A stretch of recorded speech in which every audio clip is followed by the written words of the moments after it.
Today's lecture, we're going to wrap up Chapter 6, where we had already started talking about schedules of reinforcement and choice behavior. So last time we finished off our schedules of reinforcement portion of the chapter, and we just dabbled our toes into choice behavior, so that's where we're going to pick up again for today. So just a quick reminder that when we're talking about choice behavior, especially in terms of learning and behavior in the lab, we're looking at usually concurrent choices. So they have the choice between pecking key A and key B, or they have the choice between pressing lever 1 and lever 2. If we were looking at sort of free choice, as would be seen in the wild, there are so many other possible options that we couldn't really understand what was going on. There's too many extra variables in that system. So when we're looking at choice, we're looking at a very artificial, scaled down version of choice that actually fits in the lab. Just something that's a good idea to keep in mind while we're working through this, because while this does get us at some of the mechanisms and things going on behind choices, it isn't necessarily directly applicable to what we see out in nature. It just gives us a clue as to what might be going on. And so when we're talking about these concurrent choices, we're usually looking at the choice between two different schedules of reinforcement that are being offered. So the example here is that key A is associated with schedule A, which is a variable interval of 60 seconds or so. And then schedule B is associated with key B, and that's a fixed ratio of 10. So if they peck key A, after about 60 seconds have passed, they should get a food reward, and if they peck key B, every 10 pecks, they should get a food reward. And so we're going to look at the mechanisms that would lead a bird to choose to peck A or B or both, and at what rate are they choosing to peck those. Now, at the end of the last lecture, I'm not quite sure that I explained our relative rate of responding versus relative rate of reinforcement the best way possible, so I'm going to go over them again here. It might be very similar to what we talked about last time. I just want to make sure I said it correctly and that I'm getting the point across, because these are going to be important when we start talking about matching and specifically the matching law. So when we're talking about our relative rate of responding, we're looking at the animal's behavior. So that pigeon in the operant box who's picking between key A and key B, the one on the left and the one on the right, we're looking at what are they actually doing? How many times are they pecking on the left versus on the right? So we look at their measured rate of responding on the left, and then divide it by the total amount of responding that they're doing. So combine both left and right responding to get a ratio of how much they're pecking on the left. And I think I said last time that you can, this is set up right now so that we're looking at it being on the left. We also then, once we know what their rate of responding on the left is, can infer what their rate of responding is on the right, because it's a ratio and there's only two options. So if their rate of responding on the left is 20%, then we know that their rate of responding on the right is going to be 80%, because they're responding to either the left or the right, so the totals should add up to 100%. We just tend to frame versus one side, and then you can assume what the other side was, because we know there's only two keys. All right, so that's our relative rate of responding. That's what the pigeon is actually doing in the box. Then we have our relative rate of reinforcement, and this isn't specifically tied to the behavior that's happening. This is tied to what our schedule of reinforcement is, what the two options are for our two different keys. Now, this was the part that I wasn't positive was well explained last time, so I'm going to take my time here and just make sure that we go over it very well, just so that I get it across properly. All right, so we can have our two keys, our left and our right, and we can have a fixed ratio of, let's say, 10 on this side and a fixed ratio of 10 on this side as well. And so what that tells us is that for both of the keys, both of the options, if the pigeon pecks 10 times, they'll receive a food reward or food reinforcer. So if we wanted to look at our relative rate of reinforcement, these two are equal. And so we'd see a relative rate of reinforcement of 0.5 because they're equal. So about 50% of the reinforcement would come from here, 50% from here, theoretically. So they're equivalent in this situation. So what happens if we change it up? And I'm not going to have you calculate this out. This equation actually gets very complicated to calculate out, especially when we start playing between fixed ratios and variable ratios and intervals and like trying to compare between them. So we're just keeping it very theoretical at this point rather than having you calculate it out. But let's consider what happens if we change. So all of a sudden, this fixed ratio on the left key is much larger. So instead of having to peck the key 10 times, the bird now has to peck the key 40 times. So that's quite a bit more effort involved there for each instance of reinforcement. In this situation, it means that you get 4 times as much reinforcement pecking the right key as you do the left key. So that would tell us that if we were calculating our relative rate of reinforcement for the left key, it would only be 0.2. And if we were calculating it for the right key, it would be the other half of the equation. That would be 0.8. And again, I'm not going to get you to calculate these out, but that's just sort of an example so that you can see what it should be looking like. So we're saying that based on how much reinforcement you get per effort or per time, that's going to affect this relative rate of reinforcement that we can calculate out. All right, now why do we care? Well, that brings us to our matching law, and this was talked about by Bernstein back in the 60s. And they theorized that our relative rates of responding, so the behavioral responding that we see from the organism in the Skinner box, should match the relative rates of reinforcement. So for our pigeon in the box, if the left key and the right key are both reinforced equally, then we should see approximately equal responding to both the left and the right key. So our responding should match the rates of reinforcement that exist. And so mathematically, we can see that they just have set the first of those equations equal to the second of those equations. And there's a simpler version that we'll see a couple of times later on in the chapter. They don't show you how they get there mathematically, but they are mathematically equivalent. So if we look at the ratio between the responding on the left to the responding on the right, it should be the same as the ratio between the reinforcement on the left to the reinforcement on the right. Now that makes sense if we have sort of our left and our right, and if we have that FR10 for both again, it makes sense that a pigeon would peck both keys equally. If we then change that to our FR40, and keep this one as FR10, then we would expect that they would peck less to this side and more to this side because the right key is going to get them reinforcement more often. And what this law is saying is that the difference in responding between the left and the right key should be about the same as the rate of reinforcement, that relative rate of reinforcement that we calculated. So where we had calculated a 0.2 as a relative rate of reinforcement and a 0.8 for this side, we should actually see a difference in the physical responding that the organism does to match approximately these numbers. That's what the matching law is stating.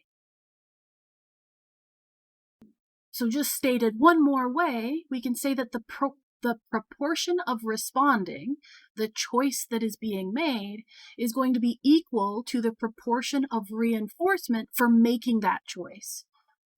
Now we can state it even more simply and just say that there is a correlation between the behavior that we observe, the pecking of the different keys, and the environment, which is the reinforcement that you get for pecking either of those keys. So what does this actually look like?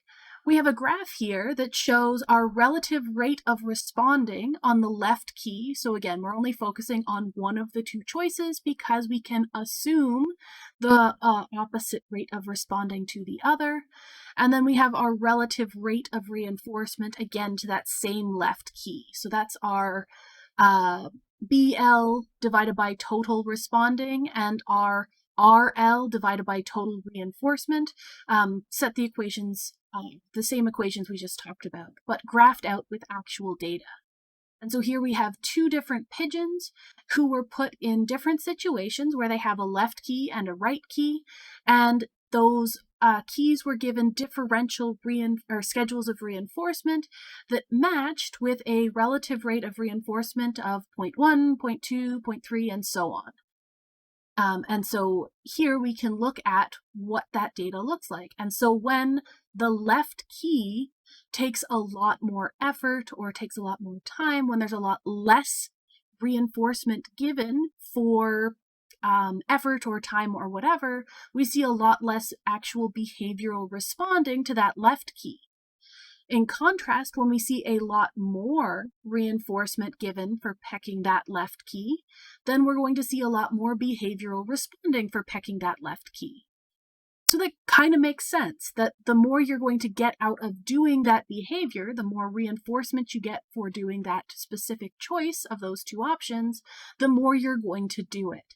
And this tends to occur across multiple different species. It's just really easy to talk about pigeons because there's lots of pigeon data. Now, the matching law seems kind of like it logically makes sense. But of course, at this point, we must all be thinking, well, it can't always be as simple as that. And that's exactly the case. The matching law works sort of in ideal situations, and it's a good general rule of thumb, but it doesn't always apply. Luckily, there is a fairly simple adjustment that can be made to that matching law to make it apply in a lot more situations. So if we take that original equation, the original simplified version of the equation, where it was BL divided by BR equals RL divided by RR, and we add two new terms to it, we can account for most of the violations of matching law. And these two new variables, a B and an S, are introduced and account for bias and sensitivity. So bias would be a preference for one response or one reinforcer over the other. So that's just when maybe the reinforcers that are being delivered, maybe they're not the same. Maybe you're getting food pellets, but one of the food pellets is a different flavor than the other, and maybe you have a preference for one flavor over the other. That would introduce a bias. You might also have a bias to press the left key over the right key just because of the location or something like that. So having this kind of a bias could result in more responding on the preferred side and less responding on the less preferred side. And so in those situations, we would just have a higher value for our B. Our S value for sensitivity is basically looking at the sensitivity of the choice behavior to the relative rates of reinforcement for our different response alternatives. Basically, can the organism tell the difference in reinforcement schedules between the left and the right key? If they can't tell the difference, then they can't really adjust their behavior to match those relative rates of reinforcement. If they can tell the difference, then they would adjust their behavior to match those relative rates of reinforcement. So in a normal situation where they can tell the difference between the two different schedules of reinforcement and there isn't anything strange going on, we would have an S of 1, which basically means that this term inside the brackets is RL divided by RR. Nothing fancy. But if it's difficult for the organism to tell the difference between the two alternatives, then we might see a less than perfect ability to tell the difference, and we would see a value of less than 1. And so we can actually break this down on the next side. So our perfect matching, when they can tell the difference, nothing weird's going on, S is 1. We can also encounter what's called undermatching, which is what I was just describing, where they can't quite tell the difference. They aren't sensitive, to the difference between what's the reinforcement schedule is on the left versus the right, and so we would see undermatching. We can also, in strange cases, have overmatching, where maybe one of the options is more salient than the other, or something like that. This would be seen in a case where S is larger than 1. So let's take a moment here before we move on and talk a little bit more about what might lead to overmatching or undermatching. So we've already covered the fact that undermatching can occur if there's reduced sensitivity to rates of reinforcement, if it's very difficult to tell the difference between the rate of reinforcement on the left versus the right, we'd see undermatching. Sometimes at the beginning, you'll see sort of try everything behavior, where they're not sure yet of what those different rates of reinforcement are, so they're going to push both buttons fairly consistently, so you don't necessarily see good matching behavior yet. This sometimes happens if it's very easy to switch between pressing one key and pressing the other. Basically, if there's no cost to changing what you're doing. And so this is going to take a little bit of a detour here, because sometimes when you're looking at these rates of reinforcement and schedules of reinforcement with two different options, experiments will be set up such that the organism has to continue on pressing a certain button or key or whatever until they receive reinforcement. If they have a fixed ratio of 10 on the left, if they stop before they've reached that 10th press, if they stop at, say, 5, they might lose their progress by switching to the other side.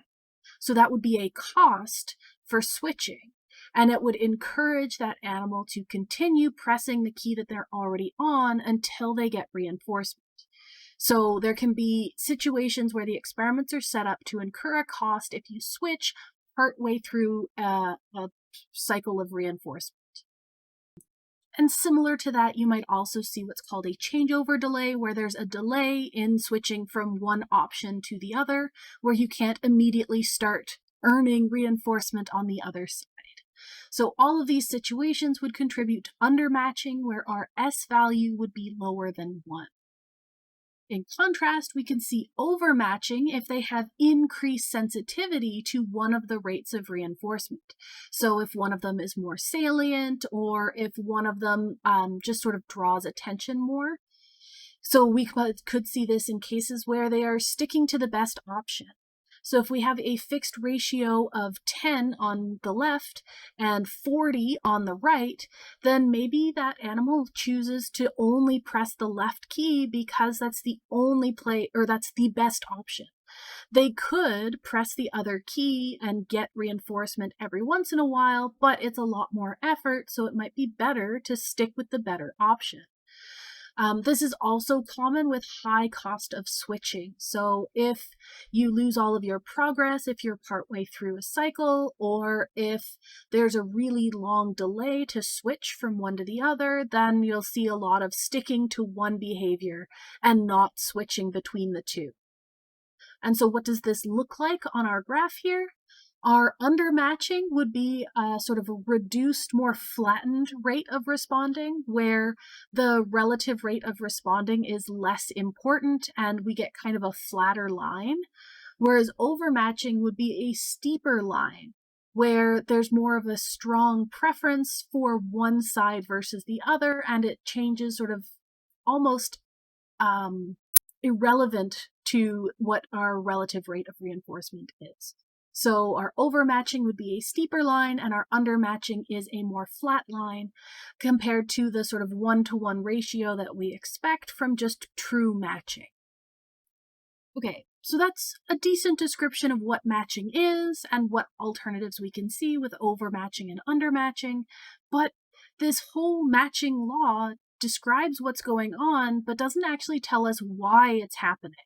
It just sort of describes what we're observing, but it doesn't go into the details. It doesn't explain the mechanisms that are involved. So what we're going to do next is look at maximizing theories and melioration theories to try and see what's going on behind the scenes. Now, our textbook does take a moment to talk about the difference between molar theories and molecular theories. Molar theories being ones that sort of take a step back and look at everything as a whole, kind of like our matching law has done, where it looks at all of the responses averaged across a whole session.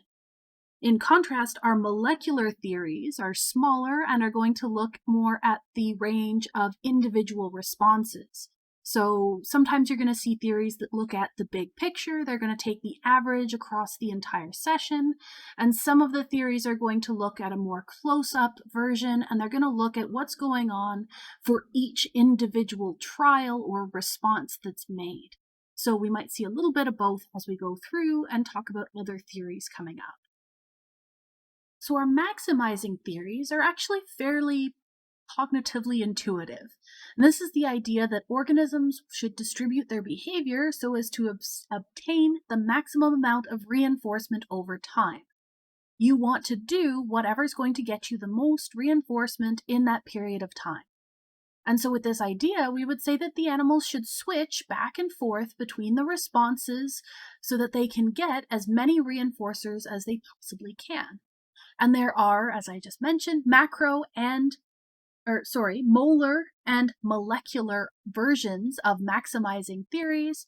Our molar versions, those big picture ones, look at trying to get the most reinforcement across the whole session, and our molecular ones, our narrowed, focused versions of these theories, will focus on trying to choose the option that is most likely to get you reinforcement on this particular trial. The cool part is that whether you're looking at the big picture or the small picture, we tend to see fairly similar responses. Now, our maximizing theories do a really good job explaining choices between two different ratio schedules. So if you have to choose between an FR10 and an FR20, we tend to actually observe that organisms will stick to the FR10. If you only have to press the button 10 times to get reinforcement, why would you ever press the button that requires 20 inputs to get reinforcement? And we see that with pigeons and with a lot of other animals where they'll stick to just pressing that FR10 button because that is the most likely way to get reinforcement. That's where you're going to get the most reinforcement. So we would see most responding to that specific key. However, our maximizing theories don't always work the way that we would predict. And we can see this especially strongly in our VR to VI schedules.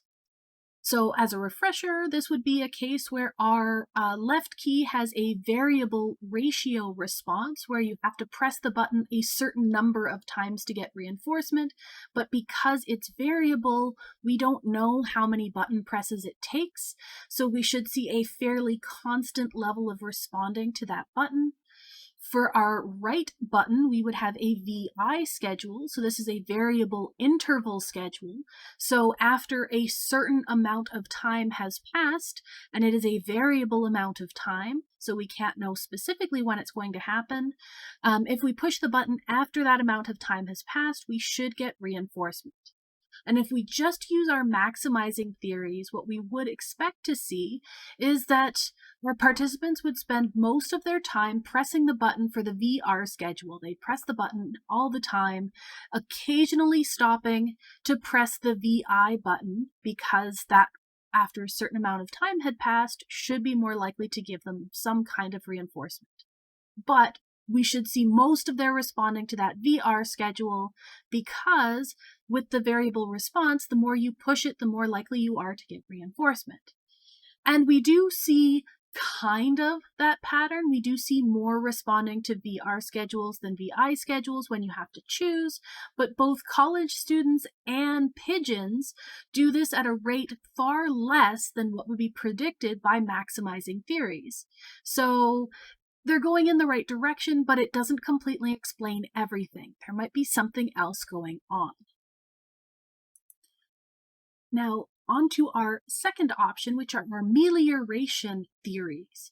Amelioration just refers to the idea of making the situation better than the recent past. Now, our amelioration theory is going to operate somewhere kind of in between the scale of individual trials and looking at the full session. With our melioration theory, we care about our local rate. And a local rate is kind of like a subset of our overall rate of reinforcement across the entire session, and it's only looking at how much reinforcement is awarded per unit time that that organism is devoting to our particular option of interest. So if we have our left and our right keys, and we want to calculate our local rate of reinforcement for the left key, we would look at how much reinforcement is given from the left key responding, divided by the amount of time that the animal pays attention to or devotes to that left key.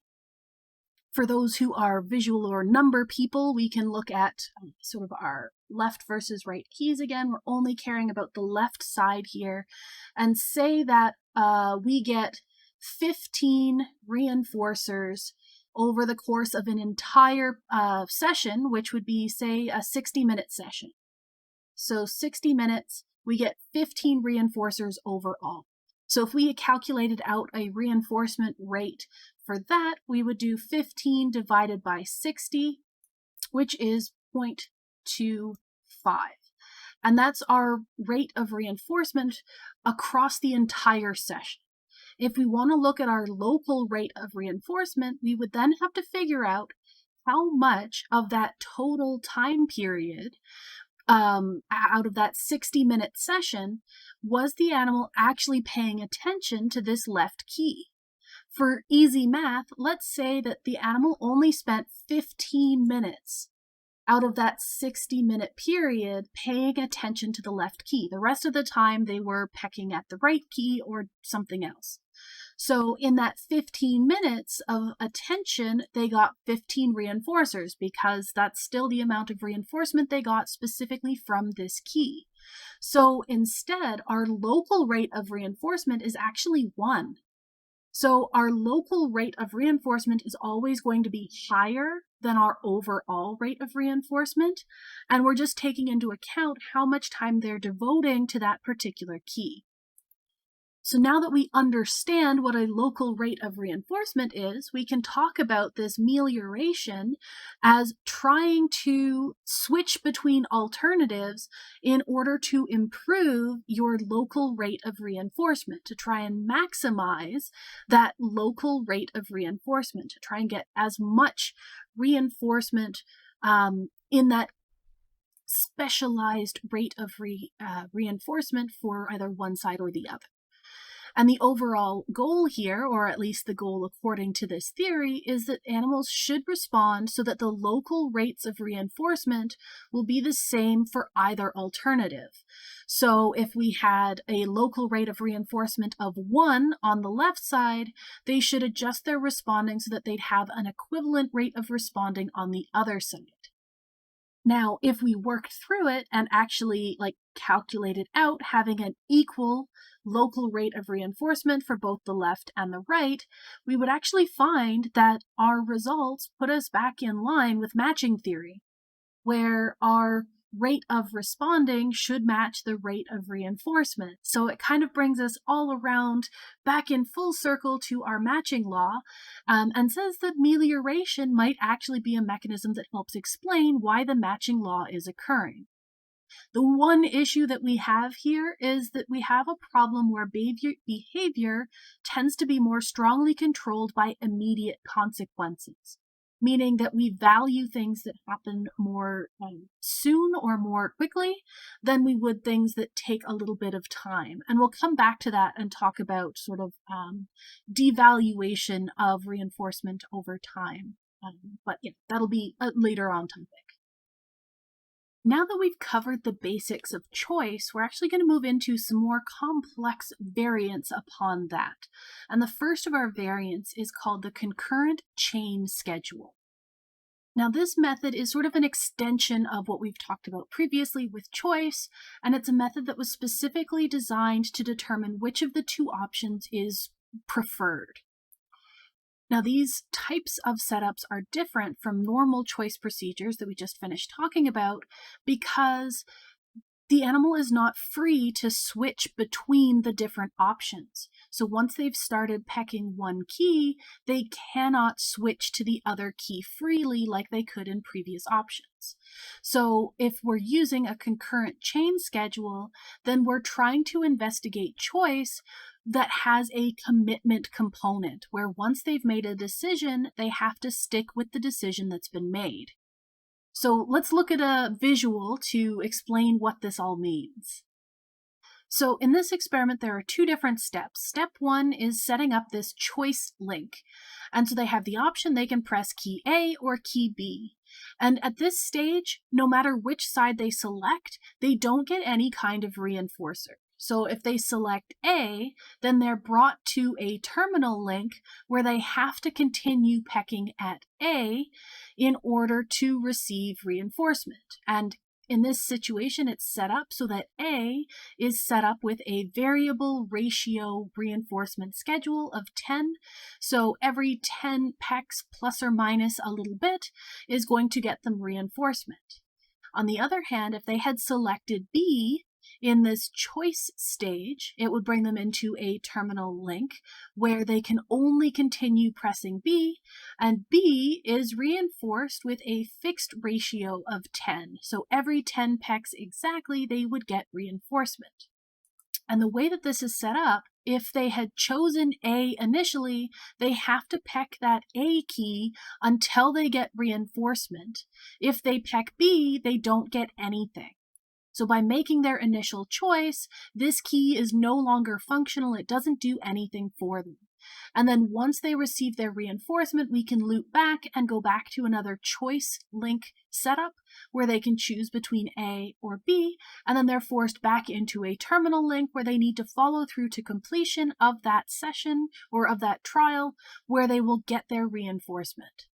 And this was specifically set up to actually test if pigeons or if anybody prefers a variable ratio schedule of reinforcement or a fixed ratio schedule of reinforcement. Do they prefer knowing that every 10 pecks exactly they get reinforcement, or do they prefer having some kind of variety or variability in when they get reinforcement? And the overwhelming response is that pigeons and other species tend to prefer variable intervals over fixed intervals in most situations. And one other cool thing to note about this particular setup is that when we're looking at the choice that's being made at this stage here, our terminal links actually end up becoming conditioned reinforcers, because the choice that they make here isn't reinforced by a primary reinforcer right off the bat. It's actually reinforced with the ability to then enter into that next stage, which itself will allow them to earn some kind of primary reinforcer. So the choice at this choice link phase is governed by a conditioned reinforcer, specifically access to one of the terminal link options. And as you can imagine, we can use all sorts of different variants of this with different kinds of schedules of reinforcement on either side to check preference between the two options using this same setup. All right, and so our next topic is going to be looking at temporal self-control, which will lead us into delay discounting. But this is the idea of having to make a choice between choosing to get a smaller reward sooner, sometimes just called smaller sooner reward or SS reward, versus getting a larger reward later on, or larger later, LL. So this is a difference between impulsivity, wanting something sooner, even if it's smaller, versus self-control, where we would get a larger reward, but we have to wait for it. This is one of the most well-studied and important versions of complex choice, because we're looking at self-control and the trade-off between these two very different options. So let's see what this looks like for, say, a pigeon in the same kind of concurrent chain procedure that we've looked at previously.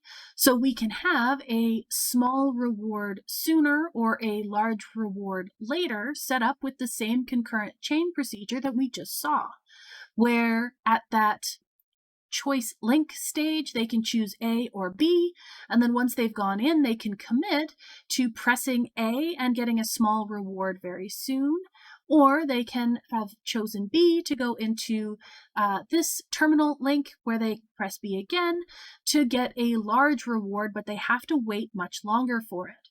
And then we can look at their preference between pushing A versus B to see if they'd rather the small reward sooner or the large reward later. We can also look at direct choice procedures where the pigeon can choose the small reward by pressing the left key and the large reward by pressing the right key and then immediately getting either the small or the large, but both can help us look at what their preference is. Now, that's all well and good to see what a pigeon would prefer, but this also exists in humans. So let's look at a scenario. What if I offer you the option of getting $25 right now or $25 in a week? Which of those would you prefer? And obviously, if you're getting $25 either situation, it's more appealing to get it now because why wait a week to get the exact same thing? Okay, but what if we start changing the values? What if there's a difference between $25 now versus $50 in a week? Would you want to wait that long to get twice as much? And what if we take it a step further? What if it's $25 now versus $50 in a year? That seems a lot less appealing, even though it's the same basic idea as 20 now versus 50 in a week, but that's a much longer wait. And so this decrease in appeal that we see the longer we have to wait is delay discounting. So this refers to the idea that the value of a particular reinforcer will decline as a function of how long you have to wait to obtain it. The longer you have to wait to get something, the less reinforcing it is, the less valuable it is as a reinforcer. And so our choices will vary depending on how long of a wait it is, because our sort of evaluation of what its value is going to change based on how long we have to wait. So this idea of delay discounting tells us that when we're looking at two different options, not only do we have to consider the value of whatever that reinforcer is it very reinforcing or not very reinforcing, we also have to consider the effect of when that reinforcer comes into play, whether it's immediate or there's some sort of delay.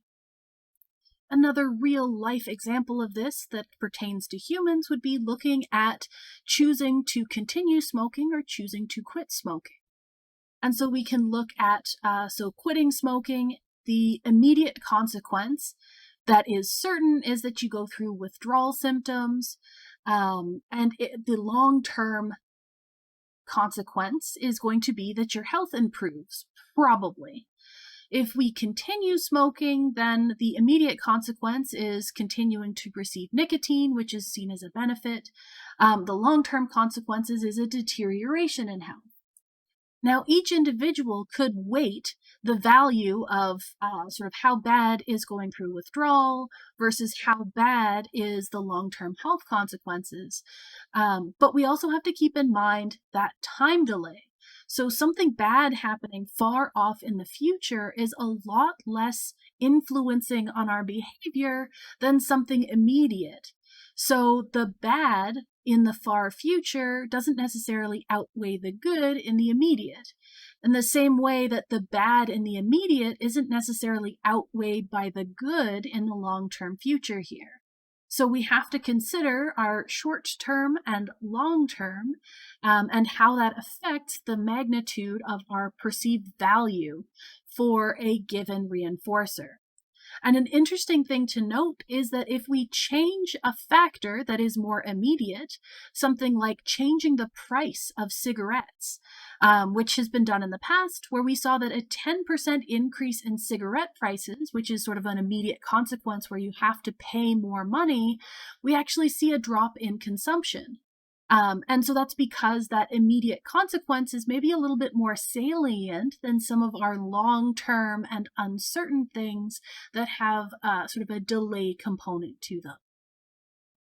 And I found this to be really interesting, where we can look at basically how long different species are willing to wait before it starts affecting their choices. So here on the graph, we have mean delay at indifference, which is basically how much of a delay can they tolerate. And we can look at a bunch of different species. We can look at pigeons, rats, tamarins, marmosets, lots and lots of ape species over here. And we see that they have a fairly low delay rate where they will only tolerate very small delays. Pigeons, that looks like about 5 seconds before they no longer care. But as we get into chimpanzees and even towards humans, we can tolerate longer and longer differences. Longer and longer delays before indifference. So different species have different tolerances for delay, and I just thought that would be interesting to note here. And as you may have expected, there is, of course, an equation to go over this idea of delay discounting. So we can look at the value discounting function, which tells us that the value of a particular reinforcer is going to be directly related to the magnitude of that reinforcer, so how much is it that we're getting, and inversely related to the delay, or how long we have to wait. So the bigger and more appealing something is, the higher we're going to value it, but the longer we have to wait for it, the less we're going to value it. And if we wanted to calculate out a specific value of a particular reinforcer, we can actually do that using this equation here. And the important thing to note here is that this has another term, K, which isn't mentioned in our definition thing at the top, but this is what's called a discounting parameter. And that's basically how quickly does the reinforcer lose value as we have to wait. So basically, how sensitive are we to that discounting delay? And what we tend to see from this equation, if you worked it out for a given person or for a given scenario, is that we'll see this hyperbolic decay function, where as time goes on, as there's a larger and larger delay, the value of that reinforcer will decrease fairly rapidly and will eventually kind of stabilize out being worth very little to us at the end. And again, I'm not going to have you calculate out a value for this, but what I might ask you to do is sort of interpret if we increase the magnitude or decrease the delay or whatever, what would that do to affect our value? So having an intuitive understanding of what this equation does, as opposed to actually being able to punch numbers into the equation. Right, and then we can start wrapping up here by talking about some of the long-term effects that are related to this idea of self-control or tolerance of delay. And at this point in your psychology careers, you've probably seen the Stanford marshmallow experiment. This is an experiment where a whole bunch of children were given, actually let's go to the next slide where I have images. They're given a plate with a single marshmallow on it. And they're told that if you can wait until the experimenter comes back, if you haven't eaten your marshmallow yet, then when we come back, we'll give you another marshmallow. So you can either have one marshmallow now, or you can wait and get a second marshmallow. And I've linked one of the videos covering this experiment on eClass, so you can hop over and watch that if you want. You get to see all sorts of anguished faces as children try and get themselves to wait in order to get 2 marshmallows at the end. And so this is a perfect example of delayed gratification, where if you can wait long enough, you're going to get twice as much at the end. So you're going to get a much larger reinforcer if you can wait. And of course, there are tons of different variations on this experiment. They could have, they give you a less preferred food and say that if you don't eat this, when I come back, I'll give you something that you like better. And again, we see kind of the same pattern where that self-control is very difficult for a lot of the children. And in fact, only 1/3 of those studied ended up waiting long enough to get the second marshmallow or to get their more preferred option of food.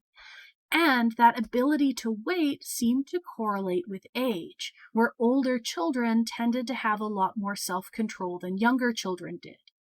And for our long-term effects of this, they found that if they followed students or children who had so-called failed the marshmallow task, where they had eaten the first marshmallow, they tended also to have lower SAT scores, less educational and professional achievement, and higher rates of drug use in the long term than children who had passed the marshmallow task and who had shown that self-control early on.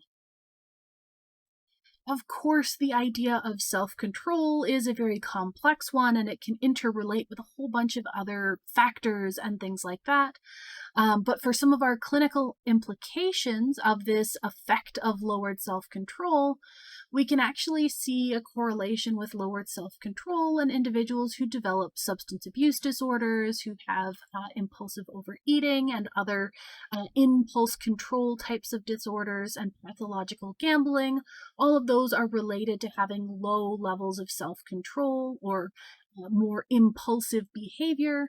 And there's this complex interaction with ADHD, and specifically the hyperactive impulsive type of ADHD, which can be related to all of these as well, just because that type of ADHD tends to be related with impulsivity.